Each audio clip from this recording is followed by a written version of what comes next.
الرحيم وبه نستعين وما بعد ٹیڑھی پڑ جاتی ہے. فأعوذ بالله من الشيطان الرجيم بسم الله الرحمن الرحيم.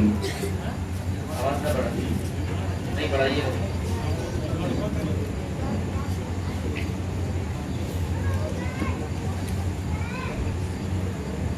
الذين يستمعون القول فيتبعون أحسنه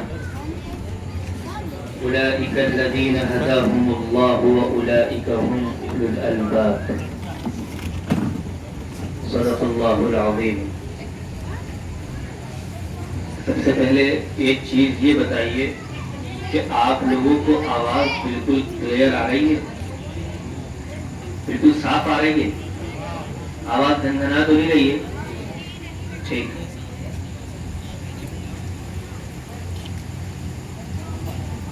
آج ہم یہاں موجود ہیں. ہم سب کو معلوم ہے کہ ہم یہاں کیوں آئے ہیں. حضور اکرم صلی اللہ علیہ وسلم دنیا میں جو سب سے خوبصورت انسان، یا یوں کہیں کہ دنیا کا سپر اسٹار اگر کوئی تھا تو وہ خلاصہ کائنات، فخر موجودات جناب محمد الرسول اللہ. آگے کیا ہے؟ آگے کیا ہے؟ آپ لوگوں کی درود شریف کی عادت نہیں ہے. میں پھر سے کہتا ہوں جناب محمد رسول اللہ صلی اللہ علیہ وسلم اور زور سے صلی اللہ علیہ وسلم. صلی اللہ علیہ وسلم. جب بھی نبی اکرم صلی اللہ علیہ وسلم کا نام آئے تو درود پڑھنا یہ ہماری اور آپ کی ذمہ داری ہے. حضور کی اگر ہم حضور پر درود نہیں پڑھیں گے صلی اللہ علیہ وسلم تو حضور کی شان میں کوئی کمی آئے گی؟ کوئی کمی نہیں آئے گی. اگر ہم درود نہیں پڑھیں گے ہمارا گھاٹا ہو جائے گا، یعنی جو ثواب ہم کو ملنا تھا وہ ثواب نہیں ملے گا. اور حضور اکرم صلی اللہ علیہ وسلم کی جو محبت متوجہ ہونی تھی وہ محبت متوجہ نہیں ہوگی. آج آپ لوگ ادھر سے یوں نکال دیں. ایک کام تو یہ کرنا ہے، سب کریں گے، سب کریں گے یہ کام. بھائی پوروا والے لوگوں میں ذرا ایسا لگ رہا ہے بولنے میں حکومت نے جی ایس ٹی لگا دی ہے. حکومت کہتی کہ اگر یہ لوگ بولیں گے تو ان سے پیسہ لیا جائے گا، یہ بولنے نہ پائے تو اب کی زبانیں بند کر دو. تو میں جو سوال کر رہا ہوں اس سوال کا آنسر مجھ تک پہنچنا چاہیے. اور وہ سوال یہ ہے کہ آج ہم ایک کوشش یہ کریں گے کہ ایک کان سے سنیں گے، دوسرے کان سے فوراً نکالنے کی کوشش کریں گے. انشاءاللہ کسی نے نہیں کہا، نہیں منع کر رہے ہیں. اچھا دوسری بات، ایک کان سے سنیں گے دوسرے کان کو بند کر دیں گے تاکہ جب آواز باہر جانے لگے تو نہ جا پائے، تاکہ بات ہمارے اندر محفوظ ہو جائے. ایسا کریں گے اتنی دھیرے سے انشاءاللہ؟ ایک بار اور. جتنا ہم بولیں گے اتنا آپ بھی بولیں گے. ہم باہر سے آئے ہیں، ہم بولتے رہیں تھک جائیں، ایسا نہیں ہونے دیں گے. ایسا کریں گے تھوڑا آپ تھکیں گے، تھوڑا ہم تھکیں گے. ٹھیک ہے؟ اللہ کے رسول حضرت محمد مصطفیٰ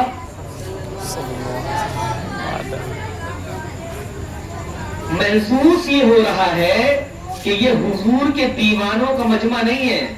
حضور کے دیوانوں کا مجمع تو جھوٹ کے کہتا ہے صلی اللہ علیہ وسلم. حضور اکرم صلی اللہ علیہ وسلم. ہاں ماشاءاللہ. اب لگا ذرا ہاں کہ ہم آئے پوروا، اب لگا. ایسا ہی آنسر آنا چاہیے مجھے، ایسا ہی رسپانس چاہیے ہر بار. حضور اکرم صلی اللہ علیہ وسلم کے اوپر درود پڑھنے کا کیا فضیلت ہے؟ درود شریف پڑھنے کی کیا فضیلتیں ہیں؟ اس پر ہم انشاءاللہ اگلے چند منٹوں میں بات کریں گے. اللہ پاک کا ایک عجیب نظام ہے کہ جب سامنے والا گفتگو کرنے بیٹھتا ہے تو وہ سوچ کے کچھ لایا ہوتا ہے، اور سامعین پر جب نگاہ پڑتی ہے اور سامعین جو سامنے بیٹھے ہوتے ہیں ان کی نگاہ جب بیان کرنے والے پر پڑتی ہے تو بسا اوقات یعنی موسٹلی یعنی بہت سی مرتبہ ایسا ہوتا ہے کہ مضمون بالکل چینج ہو جاتا ہے، بدل جاتا ہے، سوچ کے کچھ آئے ہیں اور بیان کا عنوان کچھ اور چلنے لگتا ہے۔ آپ لوگوں نے قرآن کریم کی ایک آیت سنی ہوگی، بہت مشہور، بس ابھی ابھی یہ بات میرے ذہن میں آئی آپ لوگ کو دیکھ کر کے آپ کی برکت سے۔ یہ بتائیے کہ کیا ایک وقت دنیا پر ایسا آئے گا کہ دنیا ختم ہو جائے گی؟ ہاں آئے گا، آئے گا، سب جانتے ہیں کہ یہ دنیا ختم ہو جائے گی۔ ابھی ہے، ایک وقت تھا کہ نہیں تھی، آج ہے، ایک وقت آئے گا کہ ختم ہو جائے گی، ٹھیک؟ تو کون باقی رہے گا؟ کون باقی رہے گا؟ نہیں آ رہی بھائی، مزہ نہیں آ رہا۔ ہاں کوئی نہیں، نہیں، سب انسان مر جائیں گے، ہر چیز ختم ہو جائے گی، صرف ایک چیز باقی رہے گی، وہ کون رہے گا؟ اللہ باقی رہیں گے۔ کون باقی رہے گا؟ اللہ باقی رہیں گے۔ اب جب اللہ باقی رہیں گے، اب سنیے کی بات، اللہ نے کہا ان اللہ وملائکتہ یصلون علی النبی، کہ اللہ بھیجتے ہیں درود کس پر؟ کس پر؟ کس پر؟ ابھی پر۔ آپ لوگ بھی ضد کر کے بیٹھے ہیں مولانا صاحب، آپ آج جتنی بھی طاقت لگا لیجئے، میں نے آواز نہیں نکال لی اپنے حلق سے۔ اللہ درود بھیجتے ہیں، فرشتے درود بھیجتے ہیں کس پر؟ نبی اکرم صلی اللہ علیہ وسلم پر درود بھیجتے ہیں۔ کون؟ اللہ اور فرشتے۔ فرشتے ختم ہو جائیں گے، اب دیکھیے ایک چیز باقی رہے گی، وہ ہے اللہ کی ذات باقی رہے گی، اور جو اللہ کا کام ہے نبی پر درود بھیجنا وہ باقی رہے گا، کیونکہ اللہ باقی رہیں گے تو اللہ کا جو کام ہے نبی پر درود بھیجنا وہ بھی باقی رہے گا۔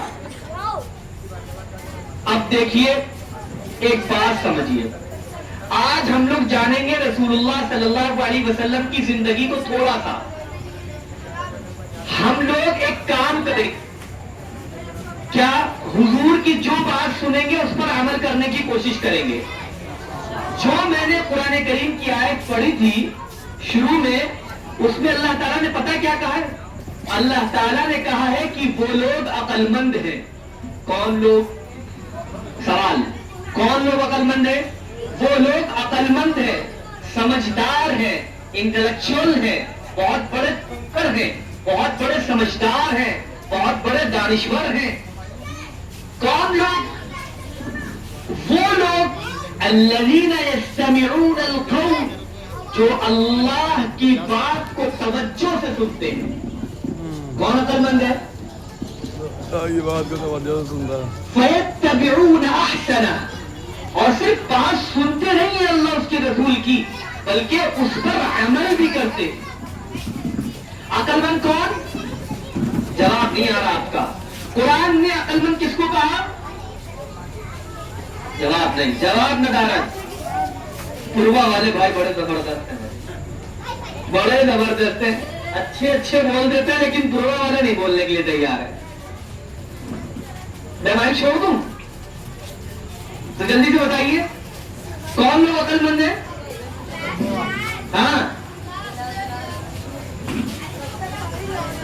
آواز دیکھیے، ہم بھی چھوڑیں گے نہیں، چھوڑیں گے ہم بھی نہیں آپ کو۔ کون لوگ ہیں عقل مند؟ کون؟ میں پھر سے ریپیٹ کرتا ہوں، جو اللہ اور اس کے رسول کی بات سے سنتے نہیں ہیں بلکہ اللہ اور اس کے رسول کی بات پر عمل بھی کرتے ہیں، وہ لوگ ہیں عقل مند۔ اب بتائیے عقل مند کون؟ اللہ کے رسول پر۔ ہاں آواز دھیرے آئی لیکن تھوڑا سا اور۔ عقل مند کون؟ یہ مولانا حذیفہ نے کہا کہ اللہ کے کلام نے کہا؟ اللہ کے کلام نے کہا۔ مولانا حذیفہ نے کیا کیا؟ اس کو بتا دیا بس، ٹھیک۔ اللہ نے کہا، میں پھر ریپیٹ کرتا ہوں، عقل مند وہ ہے جو صرف رسول اللہ صلی اللہ علیہ وسلم کی بات کو اپنے کانوں سے سنتے ہی نہیں، سنتے بھی ہیں اور رسول اللہ صلی اللہ علیہ وسلم کی بتائی ہوئی بات پر عمل بھی اسی طرح کرتے ہیں جس طرح وہ سنتے ہیں۔ تو عقل مند بننا ہے بے وقوف؟ اب یہ فیصلہ ہمارے اوپر، میں عقل مند ہوں یا میں بے وقوف ہوں، میں دانشور ہوں یا میں بدعقل ہوں، یہ فیصلہ ہمیں کرنا ہے کہ ہم رسول اللہ کی بات خالی اس کان سے سن کر اگر ہم اس کان سے نکال دیتے ہیں تو ہم حقیقی عقل والے نہیں کہلائیں گے۔ ایک بات اور، یہ بات آ گئی ذہن میں کہ عقل مند کون؟ خالی سننے والا نہیں، سننے والا نہیں۔ ایک شعر ہے بڑا مشہور، نبی کا نام آئے تو جھوم جائے، نبی کا نام آئے تو جھوم جائے اور نبی کی بات آئے تو گھوم جائے۔ یعنی عمل نہیں کرنا چاچا، عمل نہیں کرنا۔ کانوں کے پردوں سے آوازیں ٹکرائیں گی، سبحان اللہ تو 50 بار کہا جائے گا، لیکن یہ کہا جائے گا کہ حضور نے کہا ہے یہ کرو، وہ نہیں کر سکتے ہم۔ تو نہ ہم حقیقی ایمان والے ہیں اور نہ حقیقی عقل والے ہیں، یہ فیصلہ میرا نہیں اللہ کے فرمان کا ہے۔ اب اگلی بات سنیے، رسول اللہ صلی اللہ علیہ وسلم کے آنے سے پہلے میں آپ کو ایک مثال سمجھاتا ہوں، پھر رسول اللہ صلی اللہ علیہ وسلم کے آنے کا مقصد سمجھاتا ہوں۔ اگر ہمارے گھر میں کوئی بکری کا بچہ ہو یا بھیڑ کا بچہ ہو یا کسی اور چیز کا بچہ ہو، آپ تو دیکھیں چوزے مرغی کے بچے جو ہوتے ہیں چھوٹے چھوٹے مرغی کے بچے جس وقت پیدا ہوتے ہیں تو اس کے تھوڑے ہی دیر کے بعد وہ اپنی ماں کے پاس جاتے ہیں اور ماں کے ساتھ tau tau tau tau tau گھومنے لگتے ہیں۔ اسی طرح اگر آپ کسی بکری کے بچے کو دیکھیں تو ایک بکری کا بچہ چھوٹا سا ہوتا ہے، لیکن جیسے ہی وہ پیدا ہوتا ہے اور پیدا ہونے کے بعد تھوڑا ہی ٹائم گزرا ہوتا ہے، اس کو پتا ہوتا ہے کہ مجھے کھانا کہاں سے ملے گا، وہ اپنی ماں کے تھن سے جا کر لگ جاتا ہے اور جا کر دودھ پینا شروع کر دیتا ہے۔ یہ بتائیے اس کو یہ نالج، اس کو یہ علم کہاں سے آیا؟ اس کو یہ پتا ہے کہ مجھے کیا کھانا ہے۔ آپ کو معلوم ہے کہ اگر شیر کا بچہ پیدا ہو جائے، آپ شیر کے اس چھوٹے سے بچے کو یہ جو گھاس لگی ہوئی ہے، یہ جو پیڑ لگے ہوئے ہیں، یہ جو کیاری بنی ہوئی ہے، اس کی پتیاں آپ اس شیر کے بچے کو نہیں کھلا سکتے۔ کیوں نہیں کھلا سکتے؟ آپ زبردستی کھلائیں گے تب بھی نہیں کھائے گا۔ اس کو یہ بات کہاں سے پتہ لگی کہ مجھے یہ گھاس کھانی ہے کہ نہیں کھانی ہے؟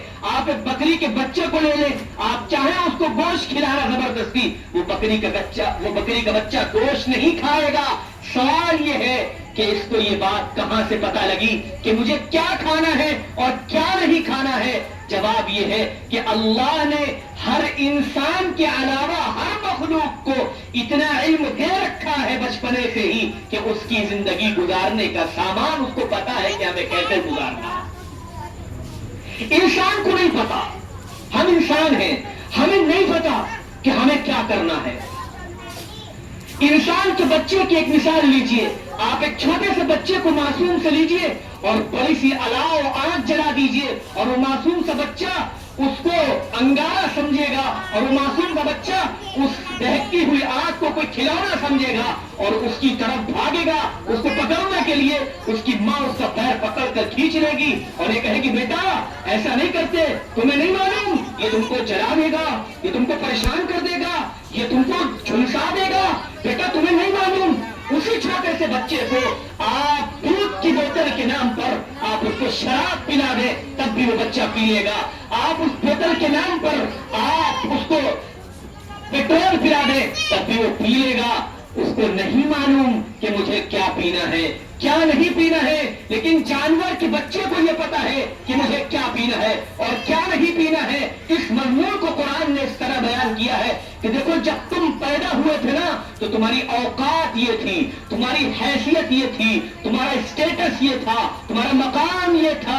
يَخْلُقُكُم مِّن بُطُونِ أُمَّهَاتِكُمْ لَا تَعْلَمُونَ شَيْئًا۔ جب تم کو تمہاری ماں کے پیٹ سے پیدا کیا گیا. اور انسانوں یہ بات کان کھول کر کے سن لو, کبھی یہ تمہارے ذہن میں یہ بات نہ آ جائے کہ تم بہت پہلے سے سب کچھ جانتے ہو. تم کچھ نہیں جانتے تھے. تمہاری ویلیو یہ تھی کہ لوگ اگر تمہیں جاہل کہتے تو کوئی بڑی بات نہیں تھی. تم کچھ نہیں جانتے تھے. تمہاری حیثیت یہ تھی کہ تم ناواقف تھے, لا علم تھے. ہم نے تم کو سکھایا. قرآن کریم نے کہا هل أتى على الإنسان حين من الدهر لم يكن شيئا مذكورا. انسان کی حالت تو یہ تھی کہ انسان کو جب پیدا نہیں ہوا تھا تو اس کو جانتا بھی نہیں تھا کہ عبد الرحمن اور عبد الرحیم کون ہے دنیا میں. انسان کی ویلیو قرآن نے واضح کی ہے. ویلیو, اوقات, حیثیت, قیمت واضح کی ہے قرآن نے. بہت اچھے طریقے سے ایلیبریٹ کیا ہے قرآن نے اس چیز کو, اس مضمون کو کہ انسان کی حیثیت کیا تھی. اور پھر یاد رکھیے کہ قرآن کریم نے جب اب دیکھیے ہمارے پاس کوئی نہیں, ہمارے پاس کوئی موجود نہیں, اب کیا بات ہوئی. اب اللہ تعالیٰ نے کہا او انسانوں تم یہ نہ سمجھ لینا, تم یہ نہ سمجھنا کہ ہم نے تم کو ایسے ہی چھوڑ دیا. ہم نے تم کو ضرور ایسا پیدا کیا تھا کہ تم کو کچھ نہیں پتا تھا کیا کرنا تھا. لیکن قرآن نے ایک موقع پر کہا ثم ارسلنا رسلنا تترا, ہم نے اتنے نبی بھیجے ہیں, اتنے نبی بھیجے ہیں کہ ہم نے نبیوں کی بال لگا دی. پھر اللہ تعالیٰ نے نبیوں کو بھیجا. کیوں؟ انسان کے پاس کوئی سورس آف نالج نہیں تھا, کوئی بیس نہیں تھا, کوئی بنیاد نہیں تھی. اس کے پاس تعلیم کہاں سے آئے گی؟ ہر جانور کے پاس تعلیم تھی. اس کو یہ پتا تھا کہ مجھے کھانا کہاں سے کھانا ہے. اس کو یہ پتا تھا کہ مجھے کھانا کیسے کھانا ہے. اس کو یہ پتا تھا مجھے اپنی زندگی سروائیو کیسے کرنی ہے. اس کو یہ پتا تھا مجھے اپنی لائف اسپینڈ کیسے کرنی ہے. اس کو یہ پتا تھا کہ ہماری زندگی کا لائف اسٹائل کیا ہوگا. لیکن اگر نہیں پتا تھا تو انسان کو نہیں پتا تھا. تو اللہ تعالیٰ نے کہا وہ انسانوں ہم تمہیں لاچار اور مجبور نہیں چھوڑ رہے, ہم ایسا نظام بنا رہے ہیں کہ ہم نبیوں کے سلسلے کو دراز کر رہے ہیں. اور سب سے پہلے بھیج کر حضرت آدم علیہ السلام کو دنیا میں بھیجا, اور پھر اس کے بعد نبیوں کو بھیجتے چلے گئے, بھیجتے چلے گئے, بھیجتے چلے گئے. علامہ ابن حجر رحمۃ اللہ علیہ کے صحیح قول کے مطابق 1,24,000 انبیاء کرام علیہ السلام دنیا میں تشریف لائے. اور سب سے آخر میں جو تشریف لائے خلاصہ کائنات فخر موجودہ جناب محمد رسول اللہ صلی اللہ علیہ وسلم تشریف لائے. اور انہوں نے جو انقلاب برپا کیا, ابھی اس کے اوپر بھی ہم ہلکی ہلکی جھلکیاں گلمسز آف پروفیٹ محمد صلی اللہ علیہ وسلم کے عنوان سے آپ کے سامنے رکھیں گے. یہ سمجھ میں آئے گا کہ نبی نے آ کر دنیا میں ہم کو دیا کیا ہے. ہم یہ سمجھتے ہیں کہ نبی نے ہم کو آ کر نماز دی ہے, ہم یہ سمجھتے ہیں کہ نبی نے آ کر ہم کو روزہ دیا ہے, ہم یہ سمجھتے ہیں کہ نبی نے آ کر ہم کو حج کرنا سکھایا ہے. اگر آپ کو یہ علم ہے, اتنا سا علم ہے, تو آپ کی نالج ادھوری ہے. رسول اللہ صلی اللہ علیہ وسلم نے ہم کو یہ تک سکھایا ہے کہ دیکھو تمہارا لائف اسٹائل کیسا ہونا چاہیے, تمہارا ایٹیٹیوڈ کیسا ہونا چاہیے, تمہارے بات کرنے کے طریقے کیسے ہونے چاہیے, تمہارے ایٹیکیٹس کیسے ہونے چاہیے, تمہارا بیہیویئر کیسا ہونا چاہیے, تم لوگوں سے بات کرو تو انداز کیا ہونا چاہیے, تم اگر محلے والوں کے ساتھ رہو تو کس طرح رہو, اگر تم بزنس کر رہے ہو تو بزنس میں کیا چیزوں کو سامنے رکھنا ہے اور کن چیزوں کو چھوڑ دینا ہے, کس مال کو اپنے پاس رکھنا ہے. اور حق تو یہ ہے کہ حضرت رسول اکرم صلی اللہ علیہ وسلم نے یہ تک سکھا دیا ہے کہ جب تم استنجا جاؤ گے تو استنجا جاؤ گے کیسے, استنجا سے نکلو گے تو استنجا سے نکلو گے کیسے. خالی یہی نہیں ہے رسول, اگر ہم یہ سوچ کے بیٹھے ہیں کہ رسول اللہ نے ہم کو نماز سکھائی, صرف نماز سکھائی, میں پھر کہہ رہا ہوں یہ مت سمجھیے گا کہ میں کوئی اور بات کہہ رہا ہوں, صرف نماز سکھائی. اگر آپ یہ سمجھتے ہیں کہ رسول نے ہم کو خالی نماز سکھائی تو آپ غلط مطلب سمجھتے ہیں. اگر آپ صرف یہ سمجھتے ہیں کہ حضور نے خالی ہم کو روزہ حج زکات سکھا دیا تو آپ ادھورا مطلب سمجھتے ہیں, آپ پوری بات نہیں سمجھتے. رسول اللہ صلی اللہ علیہ وسلم نے ہم کو یہ تک بتایا ہے کہ جب تم راستے میں چلو تو چلو گے کیسے. یہ بتایا ہے کہ فٹ پاتھ پر اگر تمہاری دکان ہو تو تمہیں اس کو کس طرح اپنی دکان کو چلانا ہے. آپ کی بہت چھوٹی چھوٹی باتیں, اور ہم یہ سمجھتے ہیں کہ رسول اللہ صلی اللہ علیہ وسلم کی زندگی ہمارے لیے اس میں آئیڈیل نہیں ہے. بچوں کی پرورش کرنا ہے تو کیسے کرنا ہے, پیار محبت سے آپس میں رہنا ہے تو کیسے رہنا ہے, دشمنوں کے ساتھ رہنا ہے تو کیسے رہنا ہے, اپنوں کے ساتھ رہنا ہے تو کیسے رہنا ہے. یہ پوری سوسائٹی ڈیولپ کی تھی رسول اللہ صلی اللہ علیہ وسلم نے. بہت جلدی ابھی ہم اشارے کرتے چل رہے ہیں, اس سوسائٹی کی طرف بھی ہم بتائیں گے, ایک دو جھلکیاں اس طرف بھی آپ کو دیں گے. لیکن جو بات میں عرض کر رہا تھا, ایک سوال میں آپ کے ذہنوں میں چھوڑ رہا ہوں اور اس کا جواب اگر آپ نہیں دے سکیں گے تو ہم دیں گے. رسول اللہ صلی اللہ علیہ وسلم بہت بہت خوبصورت انسان تھے, کائنات میں ان کے جیسا کوئی نہیں, نہ آ سکتا ہے نہ آیا ہے, سب کچھ انہی کے صدقے میں بنا ہے, جو کچھ تھے وہی ہمارے ملجا بابا, ہمارا سب کچھ. اور ہمیں اس بات پر یقین ہے کہ قیامت کے دن ہم رسول اللہ صلی اللہ علیہ وسلم کے ہاتھ سے حوض کوثر پیئیں گے انشاءاللہ, اور رسول اللہ صلی اللہ علیہ وسلم ہماری بخشش کروائیں گے اللہ کیا انشاءاللہ. بس میں ایک بات یہ کہنا چاہتا ہوں, رسول اللہ صلی اللہ علیہ وسلم کو اللہ تعالیٰ نے پوروا میں کیوں نہیں بھیجا؟ سوال تھوڑا سا کمپلیکیٹڈ ہو سکتا ہے, تھوڑا سا مشکل ہو سکتا ہے, لیکن جواب ذرا آسان ہوگا. حضور اکرم صلی اللہ علیہ وسلم کو اللہ تعالیٰ نے کانپور میں کیوں نہیں بھیجا؟ ایک سوال ہے, ذہن میں آیا ہے. اللہ تعالیٰ نے پورے اناؤ کا سربراہ کیوں بنا کر نہیں بھیج دیا؟ اناؤ میں بھیجتے تھے, یوپی میں کسی خطے میں بھیج دیتے, مکہ ہی میں کیوں بھیجا؟ ایسا کیا تھا کہ صرف مکہ میں بھیجا اور پھر وہاں سے سارے انسانیت کے لیے ہدایت کا ذریعہ بنایا؟ ایسا کیا تھا مکہ میں جو حضور اکرم صلی اللہ علیہ وسلم کو مکہ میں بھیجا گیا؟ میں ایک طالب علم ہوں اور میرے ذہن میں یہ سوال آیا کہ یہ سوال پوچھا جائے کہ مکہ ہی میں کیوں بھیجا گیا. اس کے 3 جواب میں آپ کے سامنے رکھتا ہوں کہ حضور مکہ میں کیوں آئے, یہاں کیوں نہیں آئے, ہمارے پڑوس ملک بنگلہ دیش میں کیوں نہیں آئے, امریکہ میں کیوں نہیں آئے, لندن میں کیوں نہیں آئے, پیرس میں کیوں نہیں آئے, انگلینڈ میں کیوں نہیں آئے, ماریشس میں کیوں نہیں آئے, اٹلانٹا جارجیا میں کیوں نہیں آئے, ان سب جگہوں پہ کیوں نہیں آئے نبی, صرف مکہ مکرمہ میں کیوں آئے؟ اب ایک ایک کر کے تینوں باتوں کی طرف میں آپ کی توجہ لے جانا چاہتا ہوں, ذرا جلدی جلدی آپ میرا ساتھ دیجیے گا. جس بستی میں رسول اللہ صلی اللہ علیہ وسلم کو بھیجا گیا تھا, ان کے اندر 3 کوالٹیز ایسی تھی, 3 ایٹریبیوٹس ایسے تھے, یا یوں کہہ لیجیے کہ 3 صفات ایسی تھی, 3 چیزیں ان کے اندر ایسی تھی جو اور لوگوں کے اندر عموماً نہیں پائی جاتی. نمبر 1, ان کے اندر ڈٹرمنیشن پاور بہت زبردست تھا. یہ کیا ہوتا ہے؟ یہ وہ ہوتا ہے کہ جب ہم کسی چیز کو مانے تو ہم سختی سے مان لیں, پھر چاہے ہماری جان ہی کیوں نہ چلی جائے ہم اس کو مان کر رہیں گے اور پھر وہ ہم سے چھینی نہیں جا سکتی.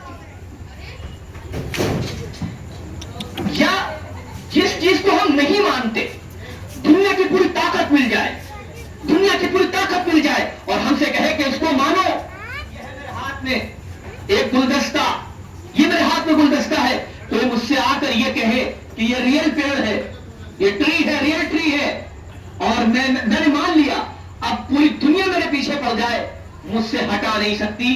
اس پاور کو کہتے ہیں ڈٹرمنیشن پاور. یعنی جس بات پر جم گئے, چاہے حق ہو تب بھی پیچھے نہیں ہٹتے تھے, چاہے غلط ہو تب بھی پیچھے نہیں ہٹتے تھے. اب میں اس کی مثال آپ کے سامنے رکھتا ہوں. کئی صحابہ کرام رسول اللہ صلی اللہ علیہ وسلم کے پاس آئے ایمان لانے کے بعد, الگ الگ صحابہ کرام سے منقول ہے. ایک صحابی آئے اللہ کے رسول کے پاس اور آ کر کہنے لگے, اللہ کے رسول صلی اللہ علیہ وسلم, جب ہم ایمان نہیں لائے تھے تو دنیا میں سب سے زیادہ نفرت آپ سے کرتے تھے, اور اللہ کے رسول جب ہم ایمان لے آئے ہیں تو دنیا میں آپ زیادہ محبت بھی ہم کسی سے نہیں کرتے. اسی کو کہتے ہیں یہ صفت تھی ان کے اندر, جس بات پر جم جاتے تھے پیچھے ہٹا نہیں سکتی تھی کوئی بڑی سی بڑی طاقت. حضرت خباب بن عرط رضی اللہ عنہ بڑے مشہور صحابی ہیں. ایک مرتبہ رسول اکرم صلی اللہ علیہ وسلم کی خدمت میں آ کر حاضر ہوئے اور آ کر کہنے لگے, اے اللہ کے رسول صلی اللہ علیہ وسلم, میں آپ پر ایمان تو لے آیا لیکن میرے اوپر بڑے ظلم ہوتے ہیں, مجھے بہت مارا جاتا ہے, اللہ کے رسول بہت پریشان ہو گیا ہوں اور نہ جانے کس طرح اذیت دی جاتی ہے. اللہ کے رسول نے کہا, خباب صبر کرو.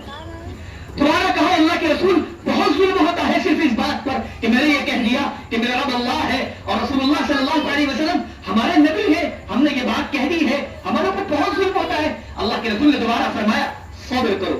اور دوبارہ جب یہ جملہ ارشاد فرمایا حضرت خباب بن عرط رضی اللہ عنہ نے, اور یہ کہتے ہوئے حضرت خباب نے اپنے کمر سے کپڑا اٹھایا اور جو پیچھے گھوم کر کے حضور کو دکھایا تو حضور کی آنکھوں سے آنسو آ گئے.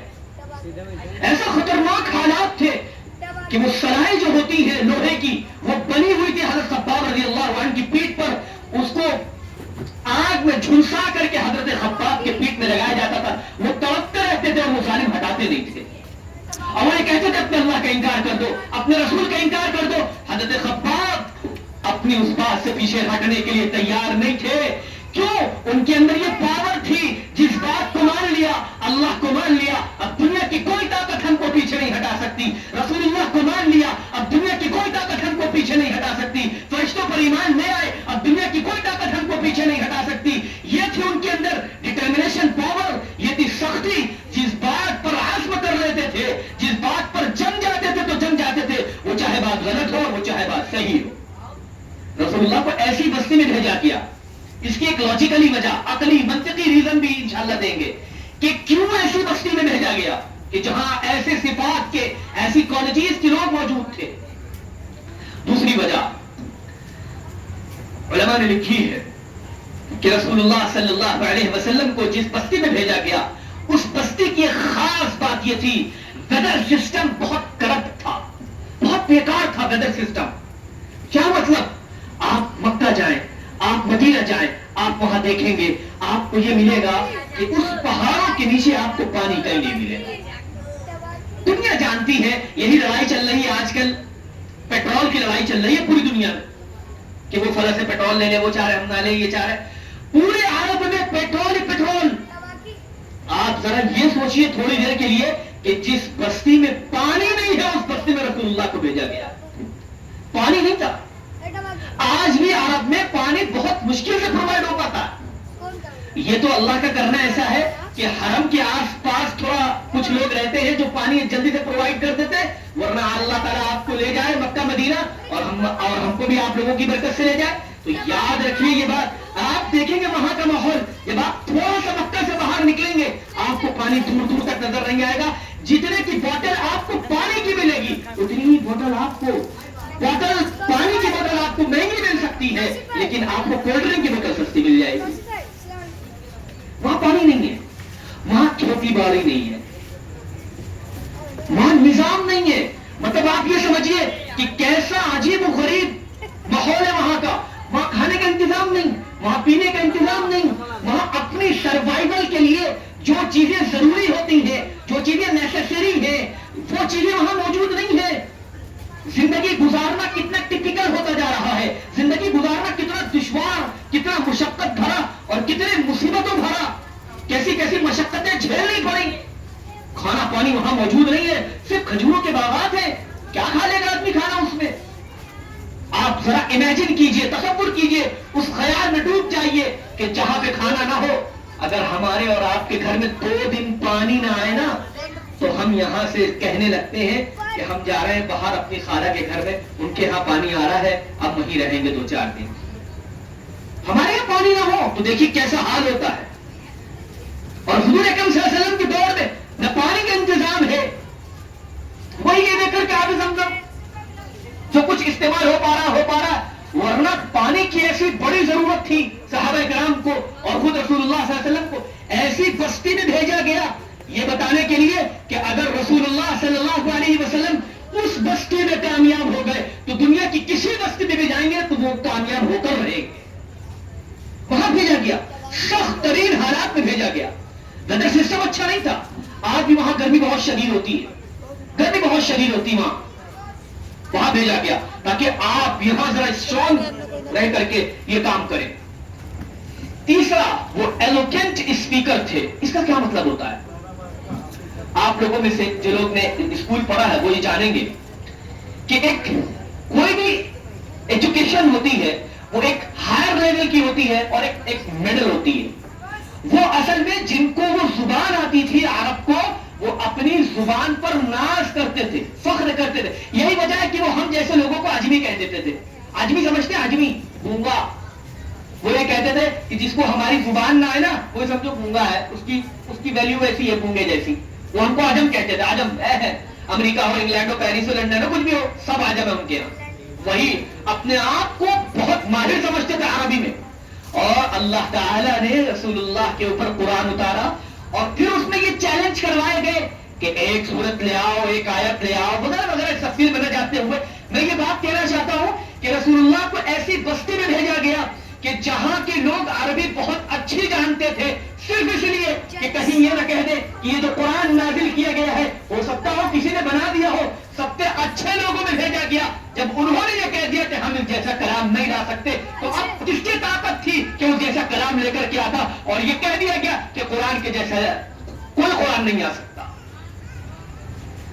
یہ حکمتیں ہیں، اس میں بھی تفصیلات ہیں، بہت ساری چیزیں ہیں. اور رسول اللہ صلی اللہ علیہ وسلم، یہ 3 باتیں میں یاد رکھی. رسول اللہ صلی اللہ علیہ وسلم کے زمانے کا ماحول کیا تھا اس کی طرف ایک جھلکی دیتے ہیں آپ کو. رسول اللہ صلی اللہ علیہ وسلم کے زمانے میں یہ ہم جانتے ہیں کہ بچیوں کو زندہ زمین میں دفن کیا جاتا تھا، یہ ہم جانتے ہیں. قرآن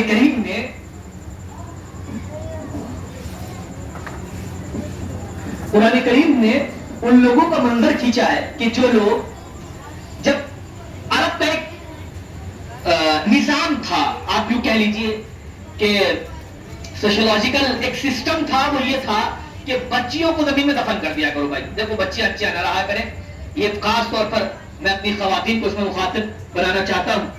میں آپ حضرات سے بھی خاص طور پر آپ سے متعلق بھی ایک بات رکھوں گا، اور وہ یہ ہے کہ رسول اللہ صلی اللہ علیہ وسلم کو ہم یہ جانتے ہیں کہ رسول دنیا میں آئے اور بڑی رحمت تھی، بڑا یہ تھا، بڑا وہ تھا. ٹھیک ہے، آئی ایگری ود یو.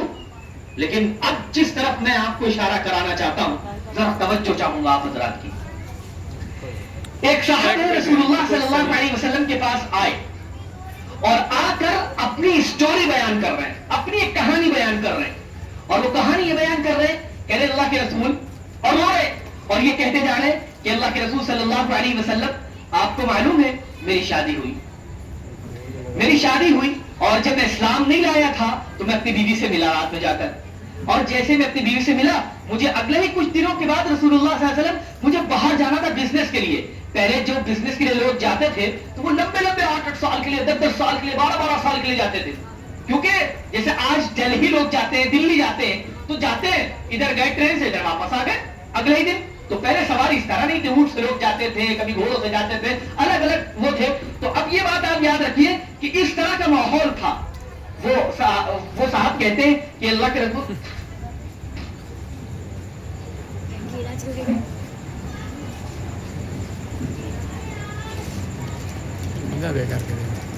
بھی لگ رہا ہے جو ہے یہودیوں کا ہے، کہہ رہا ہے ان کو بیان نہ کرنے.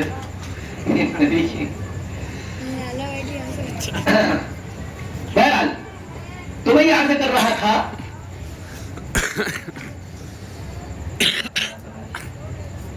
ہاں، تو وہ صاحب کہنے لگے اللہ کے رسول میں اپنی بیوی سے ملا اور ملنے کے بعد میں چلا گیا سفر پہ، اور پھر میں آیا اتنے سالوں کے بعد اور آ کر میں اپنی بیوی سے ملا، اور بیوی سے ملنے کے بعد میری کوئی بات نہیں. تو میں نے دیکھا کہ تھوڑی دیر کے بعد ایک معصوم سی بچی، انتہائی خوبصورت، انتہائی کیوٹ، برابر والے گھر سے آئی اور آ کر ہمارے گھر میں کھیلنے لگی. کھیلتی رہی، شام ہوئے اپنے گھر چلی گئی، دوسرے دن پھر یہ ہوا، تیسرے دن پھر یہ ہوا، کئی دن تک یہ ہوتا رہا. اے اللہ کے رسول، آخر ہم بھی تو انسان ہیں، ہم بھی تو اپنے سینے میں دھڑکتا ہوا دل رکھتے ہیں. یہ بچی اچھی لگتی تھی، اللہ کے رسول اس بچی سے محبت ہو گئی، اس بچی سے میں محبت ہو گئی اور مجھے پیار ہو گیا اس بچی سے. جب وہ بچی گھر نہیں آتی تھی، اے اللہ کے رسول، میں اس بچی کا انتظار کرتا رہتا تھا اور میں اپنی وائف، اپنی بیوی سے یہ کہتا تھا اس بچی کو بلاؤ، مجھے اس کی یاد آ رہی ہے اور میں اس بچی کے ساتھ کھیلنا چاہتا ہوں. پھر ہماری وائف اس بچی کو بلاتی تھی اور اللہ کے رسول حد تو یہ ہے کہ وہ ہمیں پیار پیار میں ابا کہنے لگی تھی اور ہم پیار پیار میں اس کو بیٹی بیٹی کہنے لگے تھے. اے اللہ کے رسول صلی اللہ علیہ وسلم، ہماری بیوی نے اس موقع کو غنیمت جانا اور میری بیوی میرے پاس آئی اور میرے کان میں اس نے آ کر کے کہا کہ کیا آپ کو یہ بات معلوم ہے، یہ کسی اور کی بیٹی نہیں، یہ ہماری اور آپ کی بیٹی ہے. وہ یہ کہتے ہیں کہ اللہ کے رسول صلی اللہ علیہ وسلم، میں تو آؤٹ آف مائنڈ ہو گیا، میرا دماغ کام کرنا بند کر گیا. یہ کیسے کہہ دیا کہ یہ میری بیٹی ہے؟ اے اللہ کے رسول، میں نے اس معصوم سی بچی کو اٹھایا ہے اور اپنے کندھے پر لادا ہے اور کندھے پر لاد کر قبرستان میں لے گئے ہیں اور قبر کھود رہے تھے تو وہ مٹی میرے کپڑے پر آ رہی تھی اور وہ ہٹاتی جا رہی تھی اور یہ کہتی جا رہی تھی ابا یہ گندگی آپ کے کپڑے پر کیوں آ رہی ہے؟ اے اللہ کے رسول، اس بچی کو یہ بات نہیں معلوم تھی کہ اس کے ساتھ کیا حشر ہونے والا ہے. وہ بار بار ہاتھی مٹی کو ہٹا رہی تھی، لیکن اے اللہ کے رسول، جیسے ہی مٹی تھوڑی کھل گئی، اللہ کے رسول، ہم نے اس کو اٹھایا اور زور سے زمین میں پٹکا اور ہم قبر کو بند کر کے چلے آئے. اور اللہ کے رسول صلی اللہ علیہ وسلم جب قرآن کریم کی آیت پر پہنچتے ہیں، وَإِذَا الْمَوْءُودَةُ سُئِلَتْ بِأَيِّ ذَنبٍ قُتِلَتْ، جب زندہ دفن کی ہوئی بچیوں سے پوچھا جائے گا یہ بتاؤ تمہیں کس جرم میں قتل کیا گیا، تمہاری غلطی کیا تھی؟ ایسا لگتا ہے کہ اللہ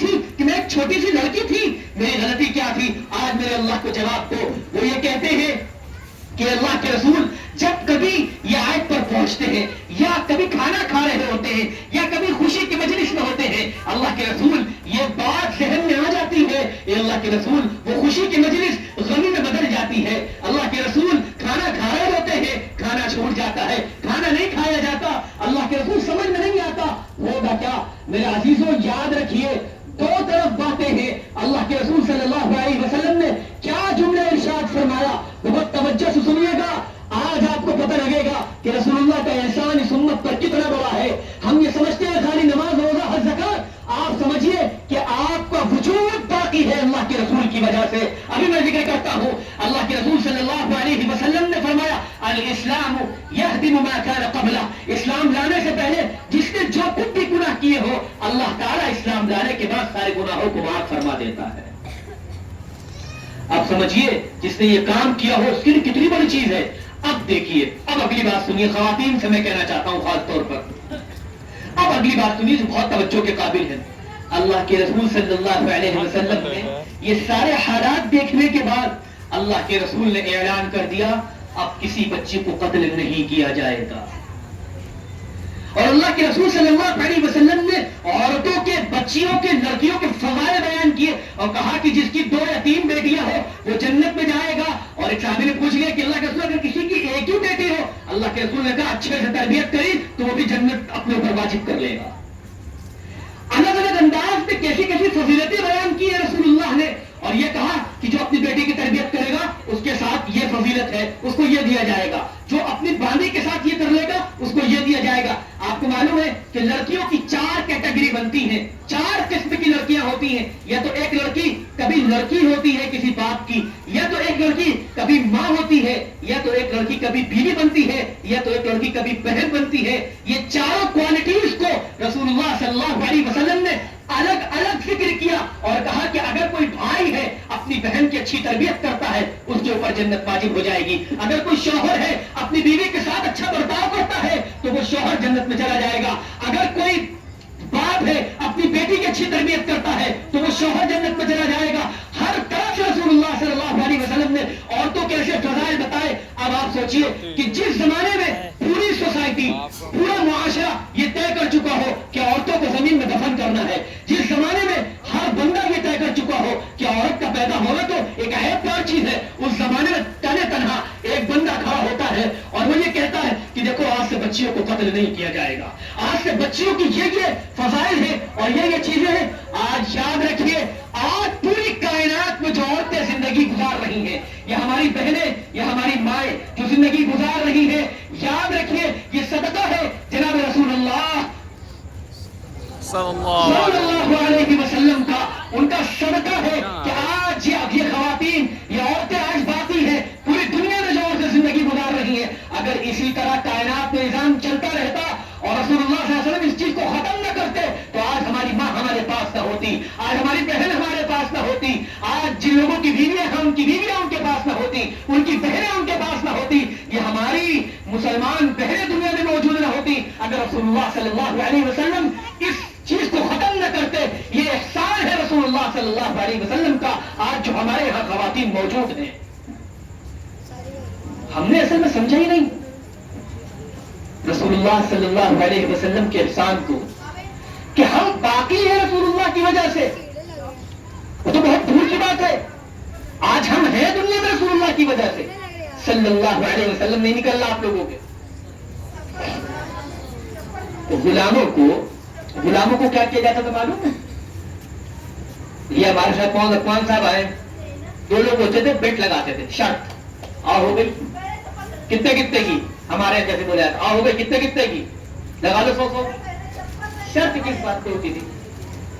شرط اس بات پہ لگائی جاتی تھی کہ سامنے جو لڑکا کھڑا ہے، یہ جو غلام، ارے یار تم لوگ نہیں، میں وہاں کی مثال دے رہا ہوں، آپ لوگ کو نہیں کہہ رہا ہوں، سامنے ایک لڑکا کھڑا ہوتا تھا غلام، اور اس غلام کو سامنے کھڑا کر دیا جاتا تھا اور یہ کہا جاتا تھا کہ یہ والا تیر اس کی رائٹ آنکھ میں مارو گے یا لیفٹ آنکھ میں، سیدھے ہاتھ کی طرف والی آنکھ میں مارو گے یا الٹے ہاتھ والی طرف کی، اور اس پہ شرط لگتی تھی، اور جب اس کے تیر مارا جاتا تھا تو کبھی اس کے ناک میں لگتا تھا، کبھی اس کے دانت میں لگتا تھا, کبھی اس کے کان میں یہاں پہ آ کر لگتا تھا, کبھی گال میں لگتا تھا اور کبھی آنکھوں میں لگتا تھا, تڑپ تڑپ کر کے مر جاتا تھا, لیکن ان کو اس کی فکر نہیں ہوتی تھی. اب آ رہے ہیں شہنشاہ صلی اللہ علیہ وسلم, تشریف لا رہے ہیں. رسول اکرم صلی اللہ علیہ وسلم اس سوسائٹی میں بھیجا گیا ہے رسول اللہ کو. آپ سوچیے, آپ سوچ نہیں سکتے. آج ہم یہ کہتے ہیں حالات بہت خراب ہے, حالات بہت خراب ہے, حالات بہت خراب ہے. نیت کچھ خراب نہیں ہے. رسول اللہ صلی اللہ علیہ وسلم کے زمانے کے مقابلے میں کچھ خراب نہیں ہے. جہاں شراب ایسے پی جاتی ہو, جیسے ابھی ہم اندر موجود تھے تو مولانا صاحب ایک آئے ہمارے پاس چائے لے کر کے. جس طرح ہمارے یہاں چائے, کولڈ ڈرنک, کیمپا وغیرہ چلتی, اس طرح ان کے یہاں شرابیں چلتی. اس طرح یہ لیجیے آپ صاحب, ہر مجلس میں شرابیں چلتی. اس سوسائٹی میں ایک بندہ آ رہا ہے, کیا شاندار رسول اللہ صلی اللہ علیہ وسلم کو بھیجا گیا. اور عجیب و غریب ایک ہیٹی ہے, ایک آتھر ہے, انگلش رائٹر ہے, اس نے رسول اللہ صلی اللہ علیہ وسلم کے تعلق سے کچھ باتیں لکھی. اس میں سے ایک جملہ جو لکھا ہے, آفٹر ڈیتھ دا پروفیٹ محمد صلی اللہ علیہ وسلم the land of Arabia became the necessary of heroes.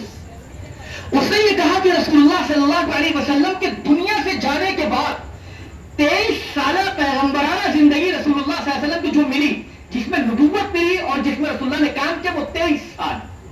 اس 23 سال کی زندگی میں رسول اللہ صلی اللہ علیہ وسلم جب دنیا سے گئے ہیں, رسول اللہ صلی اللہ علیہ وسلم نے معمولی لوگوں کو نہیں چھوڑا, رسول اللہ ہیروز چھوڑ کر کے گئے.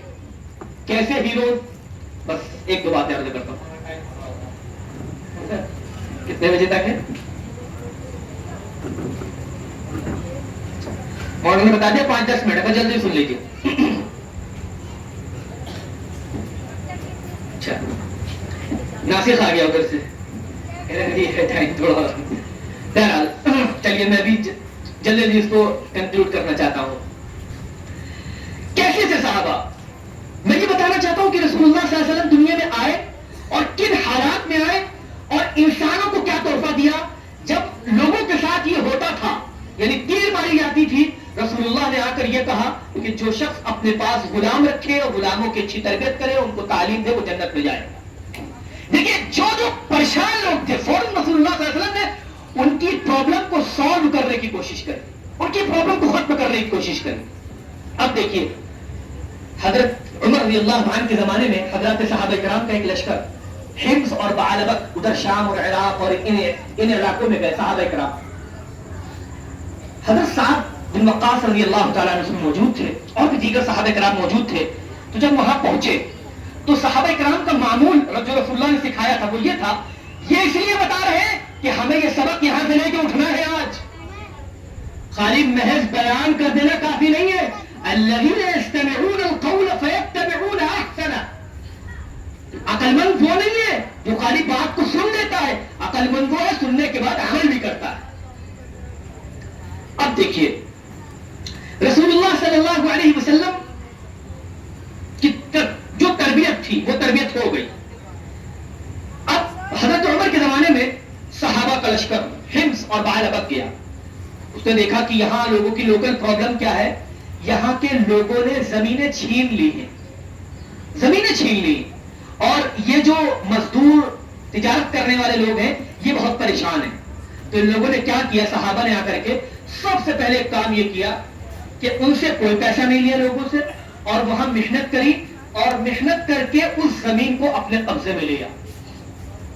پھر نیم بائی نیم ان لوگوں کو بلایا اور ان لوگوں سے یہ کہا کہ دیکھیے بھائی, یہ آپ کی زمین ہے, یہ آپ کو الاٹ کی جاتی ہے, جو آپ سے چھین لی گئی تھی. چند سالوں میں یہ صحابہ کرام نے کیا کام اور بہت تیزی سے یہ کام کیا.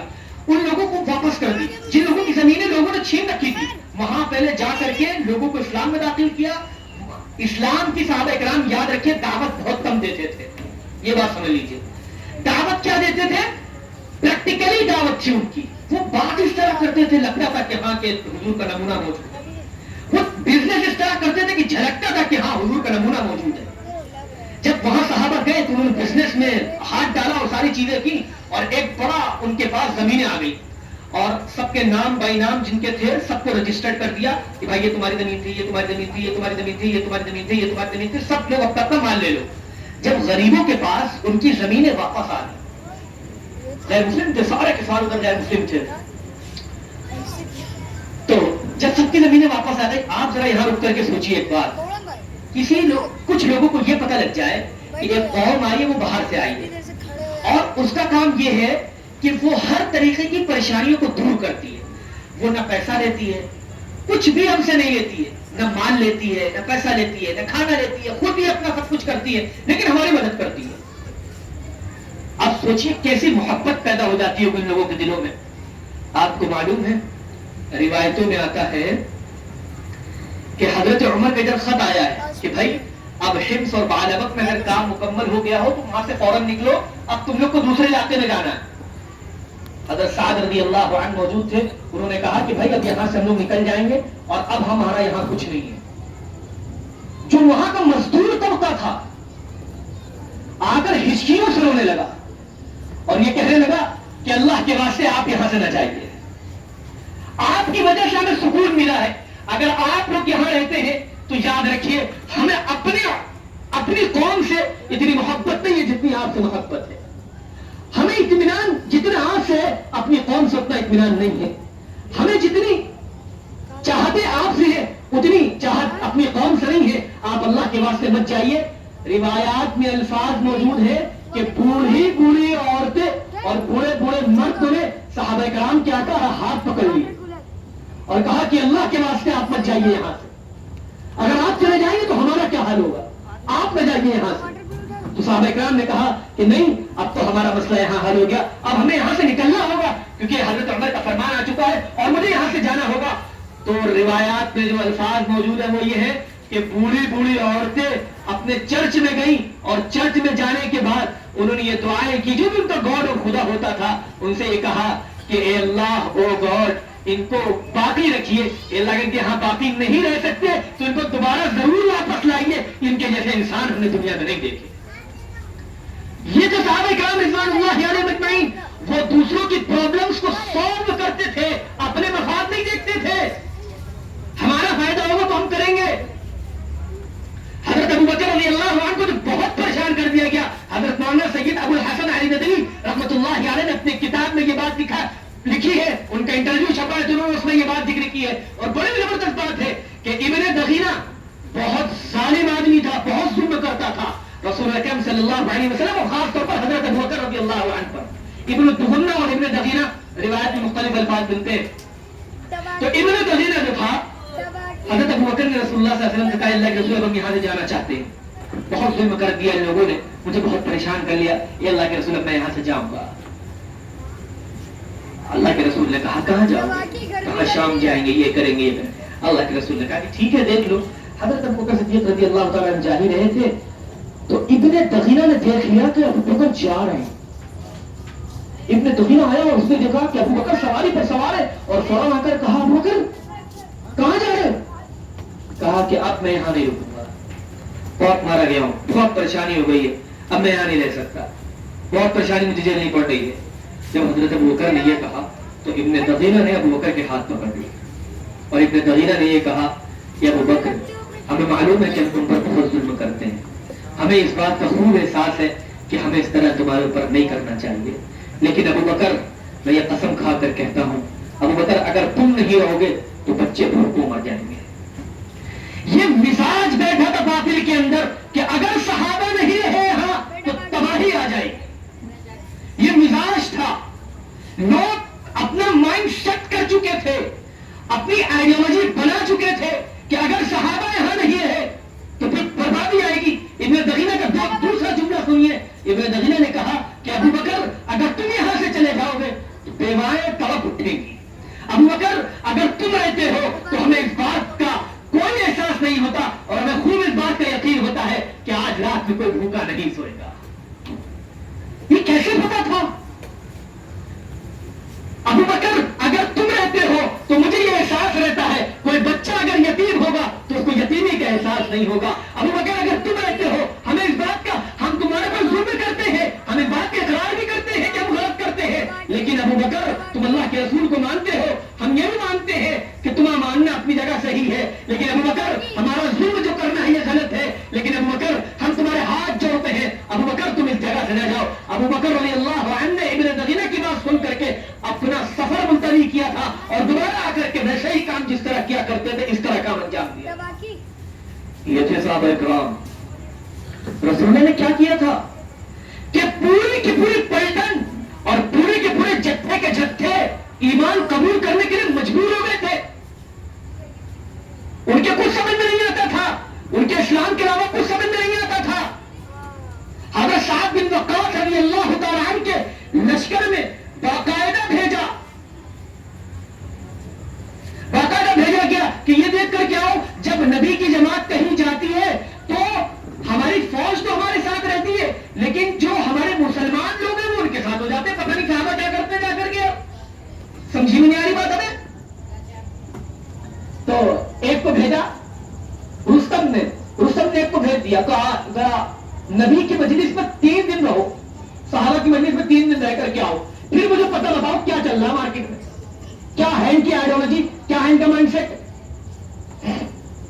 اب یہ آئے اور 3 دن رہے, اور 3 دن رہنے کے بعد جب بادشاہ کے پاس پہنچے, عراق کا بادشاہ تھا, اور جب اس کے پاس پہنچے تو اس نے ایک بات کہی, اس نے 3-4 باتیں کہی, اور اس نے آخری میں ایک مشورہ بھی دیا. بس میں اسی پر اپنی بات کو ختم کروں گا. اس نے آخری میں ایک مشورہ بھی دیا اور 3 باتیں کہی, 3-4 باتیں کہی. اس نے یہ کہا کہ میں نے دنیا میں ایسے لوگوں کو نہیں دیکھا, کہ دنیا میں بہت عجیب لوگ ہیں, اور ایسے لوگ آج تک کائنات میں نہیں دیکھے گئے کہ اپنے نبی سے اس قدر محبت کرتے ہیں. کوئی غریب ہو یا امیر, ہر ایک سے آپس میں جھک کے ملتا ہے. آج بھی کوٹ کوٹ کے بھری ہوئی ہے, کوئی بڑکپن نہیں ہے, کوئی اس کے اندر وہ نہیں. امیر ہو کے غریب سب جھکے بجا رہے ہیں, کوئی بڑک نہیں ہے کہ ہم پیسے والے ہیں تو صاحب ہم سیٹ بنیں گے. وہ ہے کہ انگلش کا پورا بائٹ از رائٹ, جس کی لاٹھی اس کی بھینس. اب دیکھیے اس نے کہا کہ دیکھیے ایسا ہے کہ ایسے لوگ کائنات میں ہم نے نہیں دیکھے, اور اگر آپ کو یہ لگتا ہے کہ آپ اس سے مقابلہ کر لیں گے تو میرا مشورہ یہ ہے کہ آپ یہ کہہ دیجئے کہ ہم ان سے مقابلے کی پوزیشن میں نہیں ہیں, کیونکہ میں آپ سے یہ کہتا ہوں آپ رستم ہونے کے باوجود آپ اس نبی کے ساتھیوں سے آپ مقابلہ نہیں کر سکتے. کیوں؟ یہ خدمت میں آلہ ہے, یہ معیار میں آلہ ہے, یہ دوسروں کا خیال رکھتے ہیں. جب یہ اپنے کھانے کھاتے ہیں نا تو اپنا کھانا بعد میں کھاتے ہیں, پہلے اپنے محلے والے کو دیکھتے ہیں کہ آج میں بھوکا تو نہیں سو رہا ہے. ان کے مزاج میں یہ داخل ہے. پہلے جن کے مزاج میں یہ داخل ہو, جن کے مشن میں یہ داخل ہو, جن کے حصے میں یہ چیز آئی, یاد رکھیے نبی یہ سارے کام ہمیں نبی نے سکھائے. ایک شاعر نے کہا تھا نا, ایک شاعر نے بڑی پیاری بات کہی تھی,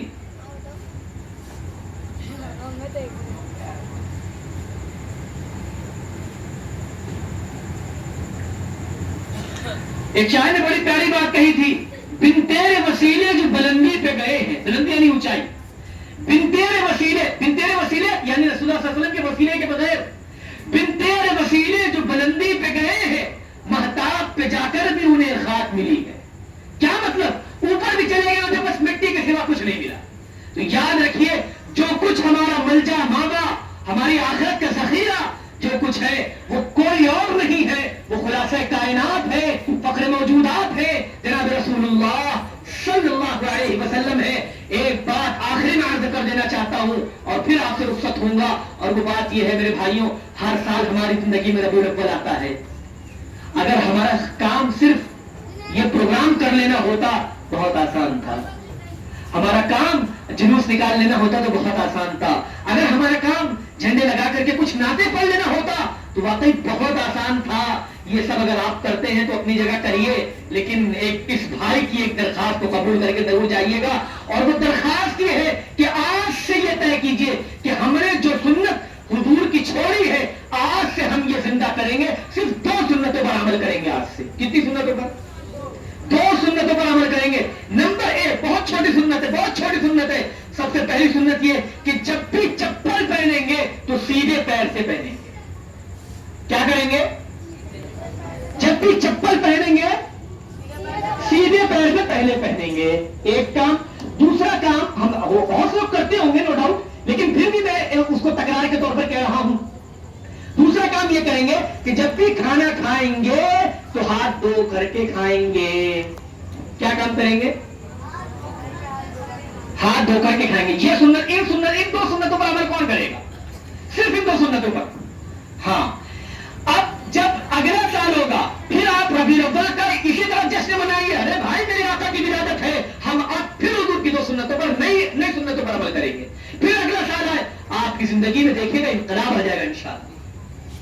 ٹھیک ہے, تو اس طرح انشاءاللہ ہم لوگ عمل کریں گے. اللہ پاک جو بات کہی گئی ہے خود اس ناچیز کے دل میں بھی اتار دے اور آپ حضرات کے دل میں بھی اتار دے. وآخر دعوانا ان الحمد للہ رب العالمین.